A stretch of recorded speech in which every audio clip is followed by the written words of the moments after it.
I'm out today on a little bit of a windy Thursday morning, and I'm out with a fellow that I say for years has been outstanding in his field, and today is no exception. I'm here with Doug Cameron, and Doug's going to tell us about seed corn Thank you. production.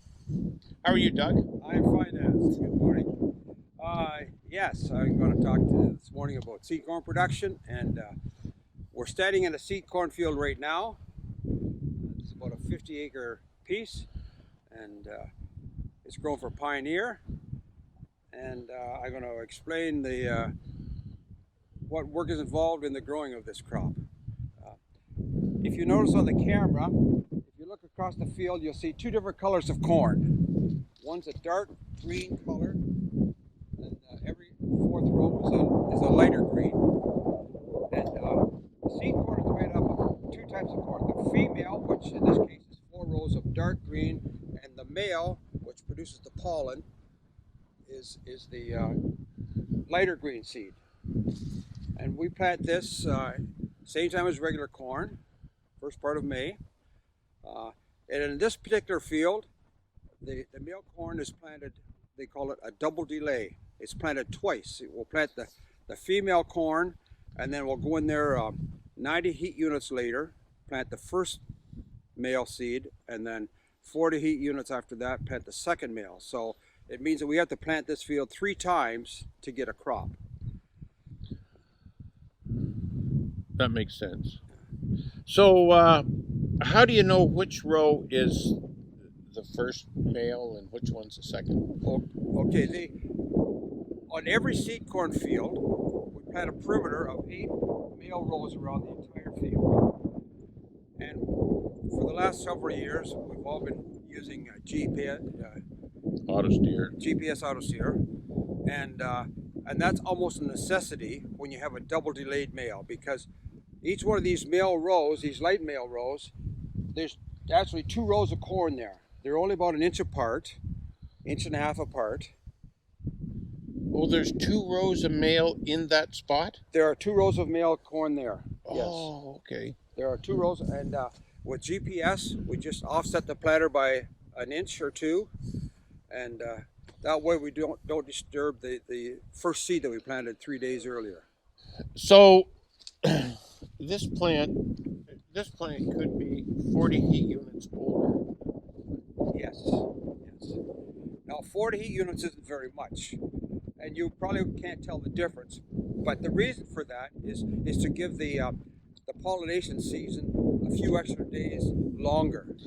So the second male you planted, it's the same male. It is same male, Just planted later. planted 3 days later. To extend the breeding season. Right, extend the pollination season. Okay. So as this corn grows, all the corn produces tassels. But there are 2 varieties here. There's the one male variety and the female variety. The company only wants the tassels of the male variety to pollinate the female corn. So they hire mostly summer students, high school students, and they'll walk through here for and detassel, take off all the tassels of the female corn. So they go through first and pull it with a puller? They go through, a machine goes through there.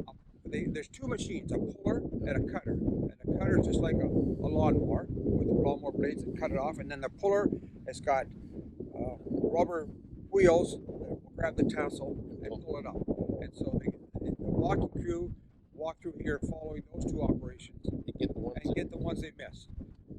And then the government has to send an inspector out here to make sure that there are no pollen from the female plants, that they are all completely pulled, so that only the male pollen will pollinate and then when it's harvested, Pioneer will harvest this field. They'll take it back to the factory either in Ridgetown or Chatham and air dry it with very little heat, and that's the seed that you will purchase next year to plant your corn. And they'll dry it still on the cob? Yes, they dry it on the cob before they shell it. Yes. They shell it. Something I see looking down this row is there's a stalk of corn doesn't look like the rest.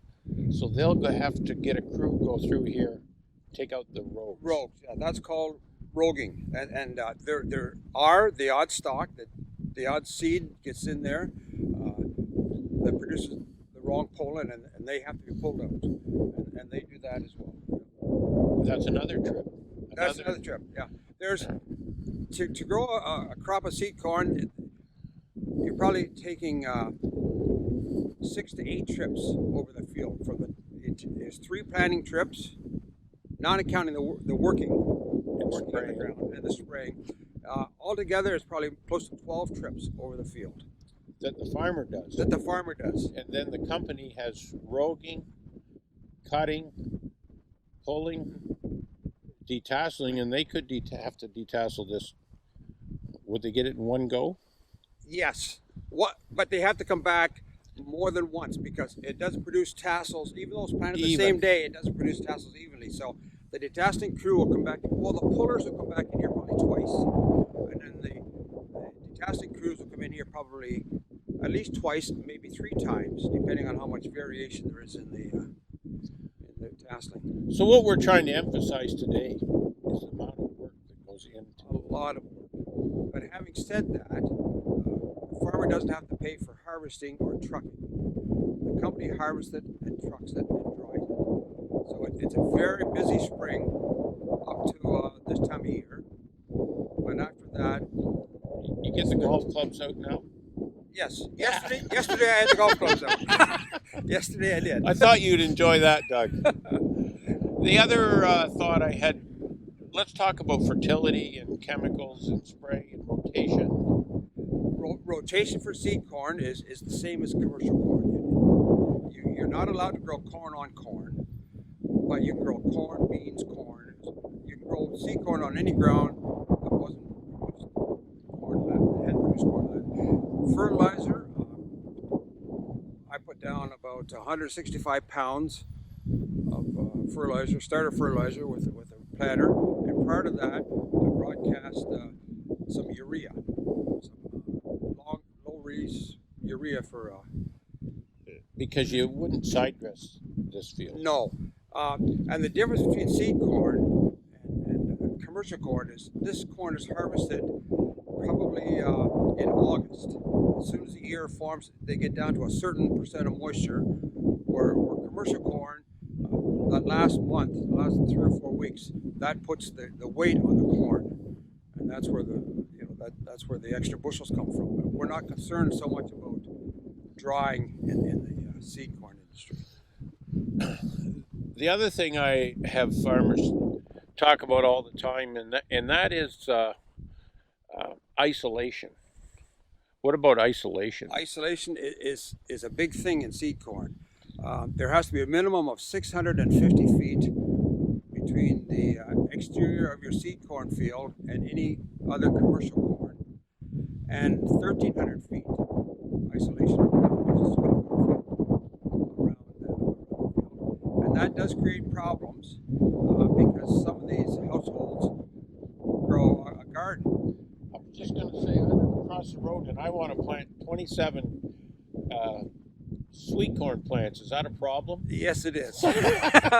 Yes, it is. And so what we do is if we ask the neighboring farmers, and depending on when they plant it, the pollination might be over before this, or most times we just have them rip it up and we supply them with the seed corn or with sweet corn. That's cheaper. Bring a few. Much cheaper. If supply a few dozen ears of sweet corn is good guarantee. It can screw up the whole field. Yes, and that has happened before. Over a few ears of corn. Yes. Chemicals, Dennis. Seed corn. There's not as many available chemicals for seed corn as there is for commercial corn. There's only maybe 4 or 5. This year they used Converge for the weeds, and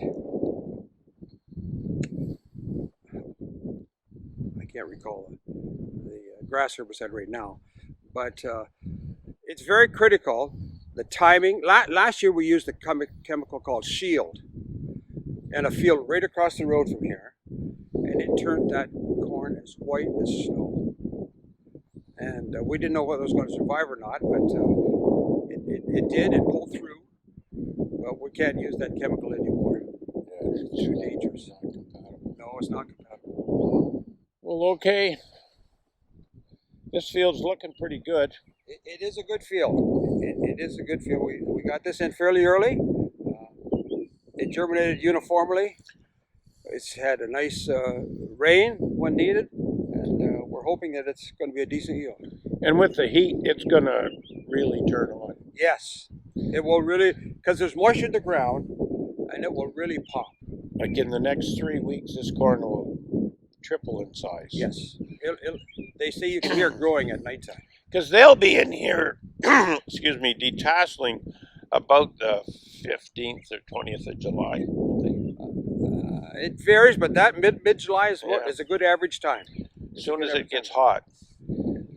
And if you've watched our channel, we did a YouTube on detasseling maybe 2 years ago. And that's another job that employs a lot of students, and they make good money doing detasseling for 2 to 3 weeks. And it's kind of fun. They make it fun. They make it fun. they make it fun. But detasseling today is a lot different than detasseling was 50 years ago. The company pays all the detasseling now, but I can remember when I was a teenager, the individual seed grower had to get his own crews. And the seed corn today is probably maybe 4 or 5 feet tall. Well, in those days, it was 7 or 8 feet tall, and I remember harvesting. You had to pull down the stalk without breaking it, pull out the tassel, let it go, and let it go. Yes, it's different, much different now than it was then. Well, that's great. Well, if you have any questions on this, I guess you can drop it in the comments. I think we've covered the topic pretty well. If you've enjoyed this video, give us a like, and if you haven't subscribed, be a good time. And thanks, Doug, for taking the time to come out and be standing in your field. Well, thank you. I appreciate the time, and just make people aware of how we grow the corn that makes their cornflakes and cereals. And you've had a lot of experience with seed corn over the years. I've been growing seed corn for probably 12 to 15 years. Yeah. Great. Thanks a lot. Thank you. We'll catch you on the next one.